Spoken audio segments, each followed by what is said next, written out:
Good morning mga anak kaapo. Kumusta na kayo ngayon? Tayo ba ay masaya? O tayo ba ay may mga trabaho busy?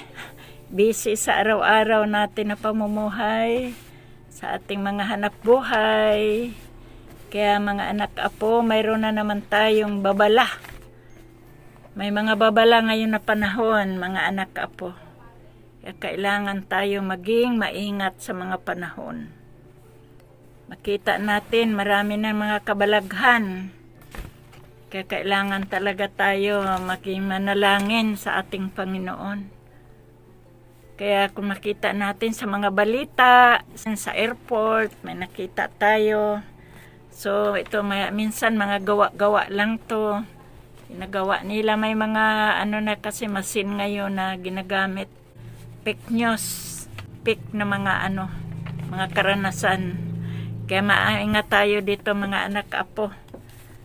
Kahit sa ating mga pamumuhay, maingat tayo lalo na kung tayo ay nasa labas. Kailangan talaga bago tayo umalis mga anak sa bahay, manalangin talaga tayo para gabayan tayo ng Panginoon. Parang babala lang to sa atin sa pag-iingat natin sa araw-araw. Kaya maingat tayo sa mga nakita natin, sa mga balita ngayon. Huwag tayong tutok sa mga kabalaghang ito, sa mga pangyayari. Dahil huwag tayong seryoso sa ganitong, kasi itong mga marami na ngayon na mga nangyayari sa mundo. Kaya upang tayo ay malingla sa mga taong mapagsamantala, Lord, habagan mo kami at kaawaan. Kaya mga nakaapo, mayroon akong ikwento na ito talaga ay totoo na nangyayari. Nakita natin yung isang taong may suot na mahabang damit.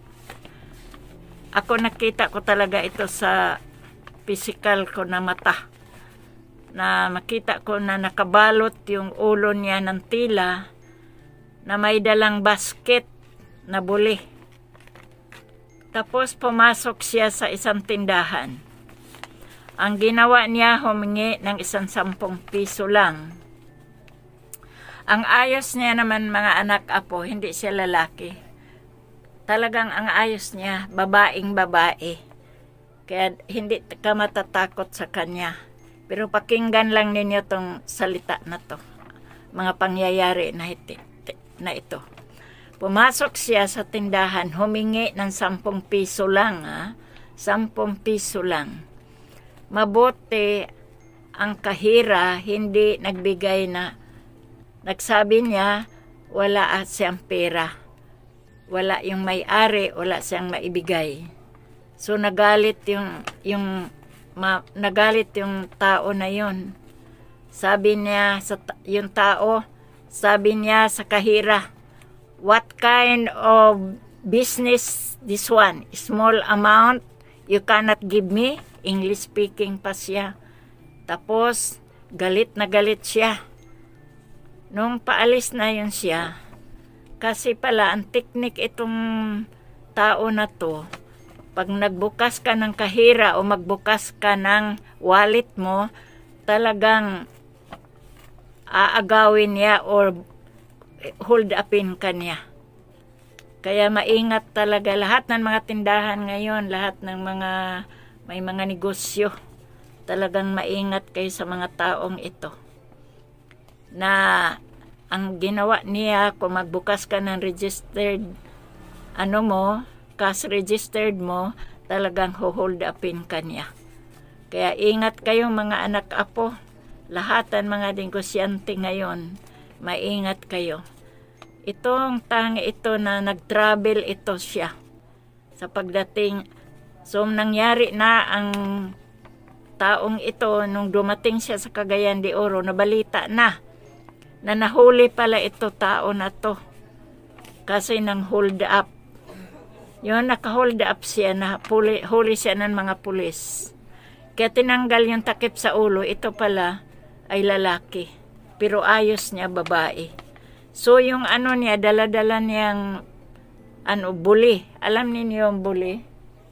Buli, hindi ko alam sa kung ano yung buli. Basta yung ginawa na may mga basket na ang kulay brown na parang winiwib lang yon, ginagawang basket. Ang laman pala ito mga anak apo ay sa loob ay caliber 45. Oh Lord Jesus. Ang laman sa yung basket niya nung nahuli na siya doon sa Cagayan. Kaya ingat tayo sa mga taong mga ganito na pumapasok lang ito. Minsan sa mga bahay daw ito pumapasok, manghihingi ng limos. Huwag daw tayo magbukas ng pinto. Tanungin kung anong kailangan niya. Huwag magbukas sa pinto. Kasi mayroon mga ginagawang mga ito ngayon. Kaya isa rin doon sa bago na renovate yung Libertad Street. Yung doon, China Bank. Yung China Bank na yon, habang nandoon ako sa taas, bumaba ako. May nakita ako na isang tao na lalaki na may hitsura, bata pa, na may kasama siyang babae na medyo may edad. Siguro yung lalaki mga 22 years old.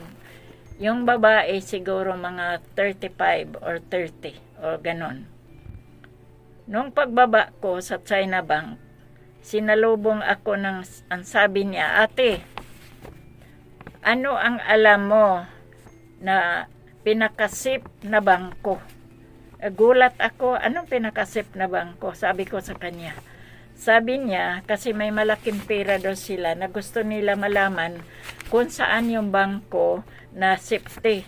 Sabi ko, lahat naman ng bangko safety talaga, wala namang hindi safe sa bangko. Kaya nga bangko kasi safety sila lahat. Sabi niya, "Ate, wala kang alam." Sabi ko, "Di, ang alam ko lahat ng bangko safety talaga." Yun ang sagot ko. Tapos sabi niya, "Ate, pwede bang samahan mo kami saan yung mga mura na pagkain o magkapilang kami kasi hindi namin alam kung saan yung pinakamura." Sabi ko, "Ayan mga tabi-tabi, marami dyan." Sabi, "Hindi, gusto namin samahan mo kami." Sabi ko, ayaw ko kasi nagmamadali ako. Ang ginawa ko, tinuro ko yung police doon sa may Libertad, yung sa may Libertad Station. Sabi, may anak akong police kasi doon, nag-antay sa akin na samahan niya ako doon sa grocery, sabi ko sa kanya. Kaya hindi naman totoo na may police na anak ko. Kumbaga, kunyari lang ako. Sabi ko, yung sa may LRT na nagbantay doon na police, yung anak ko yon. Kaya nagmamadali ako, ayaw ko sumama sa inyo. Kaya nung paglingon ko, biglang nawala yung dalawa, yung babae at saka lalaki. Bigla silang nawala. Sabi ko, tiningnan ko, saan na ba yun? Ang bilis nawala talaga, parang idlap lang na nawala silang dalawa. Sa malawak na lugar yon, wala naman mapagtaguan. Nagulat ako, bakit? Saan ba yun sila? Na biglang nawala. Ang bilis lang, tumingin lang ako sa LRT, paglingon ko nangawala na sa tabi ko. Nakatakot pala itong mga ganyan. Kaya akala siguro nila may dala akong pera, kaya nagginawa nila yon. Kaya nakatakot talaga ito ngayon na panahon. Nawala sila. Na kailangan talaga bago tayo, mga anak apo, maingat talaga tayo ngayong panahon na kailangan bago tayo umalis sa bahay natin, kailangan manalangin talaga tayo para gabayan tayo ng Panginoon na maingatan tayo niya sa mga ganitong mga uring mga tao. Kaya nakatakot na talaga yung panahon ngayon. Kaya kailangan lang talaga natin ng Panginoon na laging gumagabay sa atin sa araw-araw natin na pamumuhay. Kaya mga anak apo, ito ay totoong mga kwento talaga ito, hindi ito gawa-gawa. kundi ito ay nakita sa aking dalawang mata na ang pangyayari ng mga nangyayari na ito. Kahit na yung kinwento ko na una na yung mama na yun, nakita ko talaga sa dalawang mata ko kung saan na ginagawa ito ng mga ito. Kaya salamat sa ating Panginoon na talagang nag-iingat siya sa atin. Na anumang mga uring mga tao ito na nagsasamantala sa atin ngayon, kailangan natin ang panalangin, mag-ingat tayo sa bawat galaw natin, nakasama natin yung Panginoon upang mailigtas tayo sa mga kapahamakan na mga pangyayaring ito. Kaya salamat sa Panginoon, mga anak-apo o lahat ng mga tao dito sa mundo, maingat tayo sa mga taong mga pagsamantala. Kaya Panginoon lang ang nating kailangan, manalangin at humingi ng suporta ng Panginoon sa pag-iingat niya sa atin araw-araw na pamumuhay. Kaya praise the Lord mga anak, salamat sa inyong pakikinig, na magtiwala lang kayo sa Diyos at ibigay natin sa Kanya ang lahat ng mga ating mga problema o sa pag-ingat sa atin. Hingiin natin sa Panginoon na sa araw-araw nating pamumuhay, kailangan natin ingatan tayo ng Diyos, lalo na sa ating mga anak, lalo na sa ating mga trabaho, o ano man ang ating mga ginagawa, pagsakay sa mga sasakyan, o anumang uring mga galaw natin. Praise the Lord. Alleluia. Praise the Lord.